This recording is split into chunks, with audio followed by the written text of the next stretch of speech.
Hello hello aunty, আমি তপু। বলো বাবা। আমাদের 4টার প্র্যাকটিক্যাল ক্লাসটা 2টায় হবে। রনি যেন আগে চলে আসে। আমি তো অফিসে। হ্যাঁ বলবো। কি রে? প্র্যাকটিক্যাল ক্লাস আছে মা। ও তপু তো ফোন করেছিল, বললো তোদের ক্লাস 2টায়। ইস, মিস হয়ে গেল। ওর একটা ফোন থাকলে। আপা দেখেন, এই মোবাইলটা কিনলাম।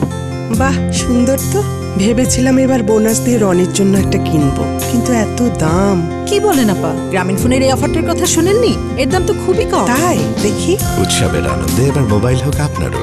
গ্রামীণ ফোনের স্যামসাং মাত্র 2250 টাকায় নিয়ে এলো একটি স্যামসাং C140 কালার হ্যান্ডসেট। গ্রামীণ ফোনের প্রিপেড সংযোগ, 300 টাকার ফ্রি টক টাইম সহ অনেক কিছু। এই অফারটা যেন আমাদেরই জন্য, তাই না রে? হ্যাঁ শোন, এটা আমার নাম্বার বুঝছিস, এখন থেকে এই নাম্বারে কাছে থাকুন। গ্রামীণ ফোন।